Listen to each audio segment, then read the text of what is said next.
네, 오늘도 평안하시길 바라겠습니다. 오늘 말씀은 마가복음 14장 10절에서 11절 말씀입니다. 12 중에 하나인 가룟 유다가 예수를 넘겨주려고 대제사장들에게 가매 그들이 듣고 기뻐하여 돈을 주기로 약속하니 유다가 예수를 어떻게 넘겨줄까 하고 그 기회를 찾더라. 아멘. 자, 오늘 말씀의 내용은 가룟 유다가 대제사장들과 거래를 하는 내용입니다. 어떤 거래를 하냐면 예수님을 넘겨줄 테니 돈을 달라는 것입니다. 자, 이런 유다의 모습을 보면서 이제 무엇을 알 수 있냐면 이제 가룟 유다의 그 이중적인 마음을 우리가 잘 알 수 있다라는 것이죠. 앞에서 가룟 유다는 가난한 사람들을 굉장히 위하는 것처럼 말을 했다라는 겁니다. 향유 여인 300데나리온짜리의 향유를 부은 향유 여인을 굉장히 책망하며 신랄하게 공격을 했었지요. 5절 말씀 읽으면요. 이 향유를 300데나리온 이상에 팔아 가난한 자들에게 줄 수 있었겠도다 하며 그 여자를 책망하는지라. 이 장면을 보면 가룟 유다 이런 모습을 보면 굉장히 이중적인 모습이다. 겉으로는 가난한 사람을 위하는 것 같지만 지금 보이지 않는 데서는 돈 때문에 예수님을 팔아넘길 그런 계획을 하고 있다라는 이제 이런 모습을 보게 되는 거죠.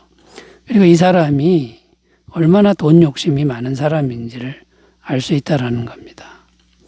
이 돈 때문에 스승을 팔아버리는 배신하는 일도 서슴지 않고 하는 모습을 보이고 있다라는 거죠. 자, 그런데 이 가룟 유다의 인생은 어떻게 결말이 납니까? 스승이신 예수님을 배반한 후에는 스스로 목숨을 끊고 비참한 죽음을 당했다라는 것입니다. 사도행전 1장 18절 이 사람이 불의의 삭수로 밭을 사고 후에 몸이 곤두박질하여 배가 터져 창자가 다 흘러 나온지라. 참 비참한 죽음을 죽은 것이죠. 그래서 오늘 말씀의 주제는 탐욕에 대한 것인데요. 이 탐욕의 마음을 이기지 못할 때 정말 비참하게 되는데 구체적으로 어떻게 되는지를 좀 더 생각하면서 은혜를 나누겠습니다. 자, 첫 번째로 가보겠습니다. 탐욕의 마음을 이기지 못할 때 어떻게 되냐면요. 첫 번째는 사단의 노예가 되어 주님을 떠나게 된다라는 겁니다. 사탄의 노예가 되어 주님을 떠나게 된다라는 겁니다. 요한복음 13장 2절 말씀 읽겠습니다. 마귀가 벌써 시몬의 아들 가룟 유다의 마음에 예수를 팔려는 생각을 넣었더라. 자, 무슨 내용이냐면 가룟 유다가 예수님을 돈을 받고 팔려는 생각이 있었는데 이 생각을 누가 넣었냐면 사단이 유다에게 넣었다. 그 생각을 넣었다라는 말씀입니다. 그러면 여기서 이제 질문이 생기는데 그러면 모든 책임은 사단에게 있는 것이냐 하는 질문이 생기죠. 사단이 생각을 넣어서 그렇게 된 것이니까 가룟 유다는 책임이 없는 거 아니냐 이렇게 생각할 수 있는데 그렇지 않다는 겁니다. 왜냐하면 사단도 영인데 이 영적 존재는 인격적으로 우리 안에 들어온다라는 겁니다. 무슨 말이냐면 가룟 유다가 사단의 생각을 인격적으로 받아들였다라는 겁니다. 사단의 생각을 계속 받아들이고 그 생각이 깊어지니까 행동으로 옮겼다라는 것이죠. 그러니까 사단이 한번 생각을 넣었다 그래서 그대로 행할 수는 없습니다. 우리가 계속 받아들이고 의지적으로 결단할 때 행동이 되는 것이죠. 그러니까 가룟 유다의 책임이 분명히 있다라는 거고 결과는 너무나도 비참했다라는 것이죠. 자, 이런 식으로 사단이 역사를 하는데 이런 일들은 창세기에 아담 때부터 있었던 일입니다. 사단이 하와를 어떻게 유혹했습니까? 마음의 욕심을 통해서 유혹을 하는 것을 볼 수 있습니다. 창세기 3장 4절 5절 뱀이 여자에게 이르되 너희가 결코 죽지 아니하리라. 너희가 그것을 먹는 날에는 너희 눈이 밝아져 하나님과 같이 되어 선악을 알 줄 하나님이 아심이니라. 이렇게 교묘하게 욕심을 이용해서 유혹을 했는데 그만 아담과 하와가 사단의 유혹에 넘어가서 죄를 짓고 말았다는 겁니다. 창세기 3장 6절 여자가 그 나무를 본즉 먹음직도 하고 보암직도 하고 지혜롭게 할 만큼 탐스럽게도 한 나무인지라 여자가 그 열매를 따먹고 자기와 함께 있는 남편에게도 주매 그도 먹은지라. 자, 그래서 이렇게 이제 죄를 짓게 되었는데 죄를 짓고 나서 어떻게 되었습니까? 결국 하나님을 떠나게 되는 그런 인생이 되었고 하나님을 떠나게 되니까 이 세상의 모든 부족함과 결핍과 비극과 그리고 나아가서는 영원한 생명까지 잃게 되는 이런 일을 당하게 되었다라는 것이죠. 자, 그런데 여러분 반대로 만약에 사람이 욕심을 버리면 이 욕심의 마음을 버리면 어떻게 될까요? 자, 그러면 사단이 유혹은 계속 할 겁니다. 그러나 사단에게 넘어가는 일은 없을 것이다 라는 겁니다. 왜냐하면 사단도 영적인 존재라 내가 동의하지 않는 한은 사단도 어쩔 수가 없다라는 것이죠. 그러므로 결론이 무엇입니까? 우리가 욕심의 마음을 자꾸 내려놓는 게 중요하다라는 거고요. 자족하고 감사하는 마음, 이 마음을 항상 우리가 유지하는 것, 지키는 것이 무엇보다 중요하다는 것을 꼭 기억하셨으면 좋겠습니다. 디모데전서 6장 6절 8절입니다. 그러나 자족하는 마음이 있으면 경건은 큰 이익이 되느니라. 우리가 세상에 아무것도 가지고 온 것이 없음에 또한 아무것도 가지고 가지 못하리니 우리가 먹을 것과 입을 것이 있은즉 족한 줄로 알 것이니라. 여러분, 우리가 가지고 있는 모든 것에 자족하고 감사하는 마음을 늘 지키시기를 바라겠습니다. 자, 두 번째로 가보겠습니다. 탐욕을 이기지 못할 때 어떻게 될까요? 두 번째는요. 많은 근심 속에 살다가 파멸되는 인생이 된다라는 겁니다. 디모데전서 6장 9절에서 10절입니다. 부활해야 하는 자들은 시험과 올무와 여러 가지 어리석고 해로운 욕심에 떨어지나니 그 사람으로 파멸과 멸망에 빠지게 하는 것이라. 돈을 사랑하며 일만하게 벌이가 되나니 이것을 탐내는 자들은 미혹을 받아 믿음에서 떠나 많은 근심으로써 자기를 찔렀도다.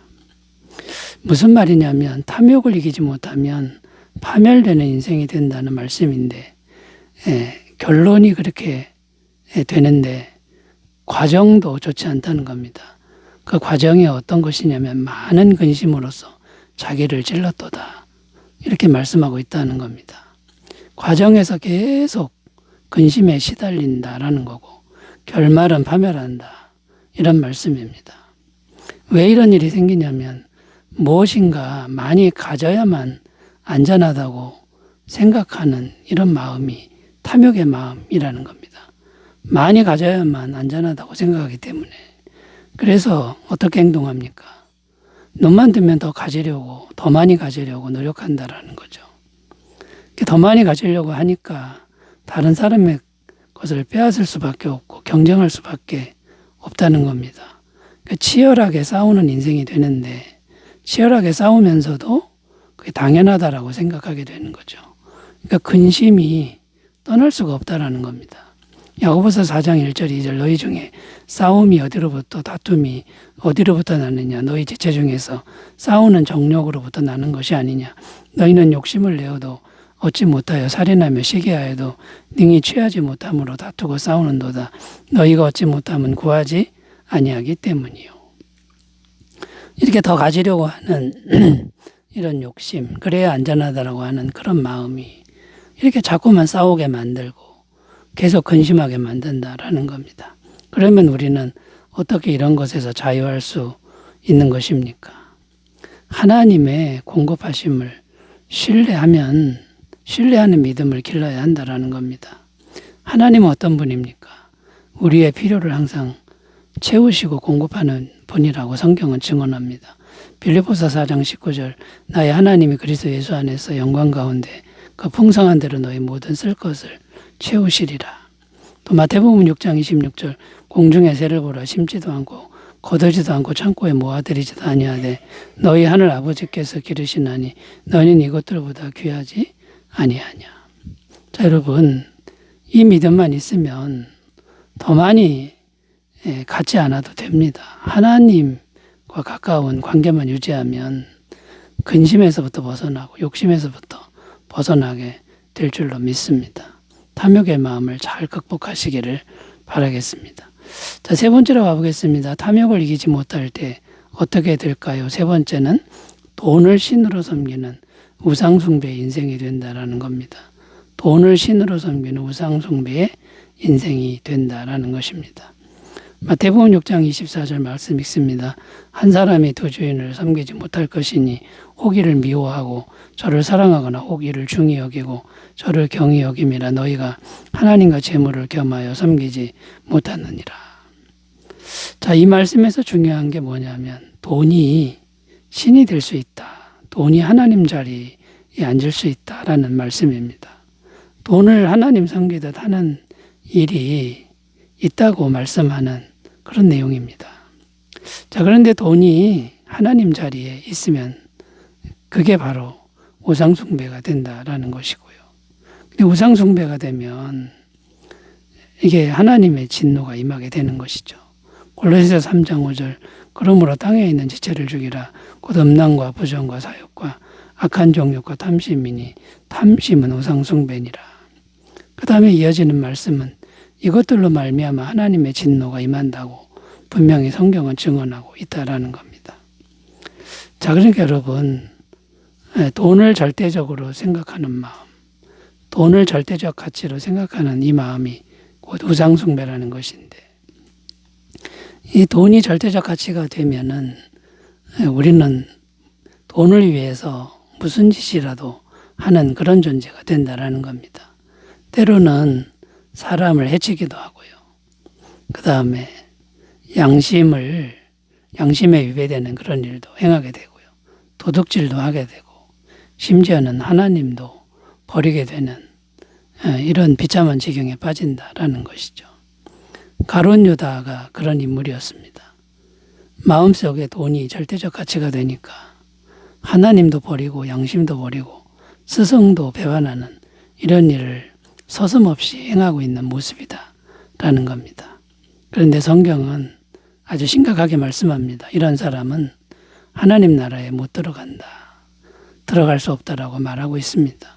누가복음 12장 15절 그들에게 이르시되 삼가 모든 탐심을 물리치라 사람의 생명이 그 소유에 넉넉한 데 있지 아니하니라 하시고 우리의 생명은 돈이 있다고 얻어지는 게 아닙니다. 차라리 돈을 버리는 데 있다라는 것이죠. 자, 그러면 여러분 어떻게 우리는 돈을 신으로 섬기는 우상숭배에서 벗어날 수 있는 것일까요? 돈을 하나님께 복종시키는 훈련을 해야 한다라는 겁니다. 돈을 어떻게 하나님께 복종시킵니까? 헌금하는 것, 헌금 훈련하고 나누는 훈련입니다. 구제와 선교하는 훈련을 하면은 돈의 노예가 되지 않습니다. 말라기서 3장 10절입니다. 만군의 여호와가 이르노라 너희의 온전한 11조를 창고에 들여 나의 집에 양식이 있게 하고 그곳으로 나를 시험하여 내가 하늘문을 열고 너희에게 복을 쌓을 것이 없도록 붙지 아니하나 보라. 무슨 말이냐면 물질을 하나님께 복종시키면 하나님으로부터 복이 임하는 것을 경험하게 된다. 이런 말이고요.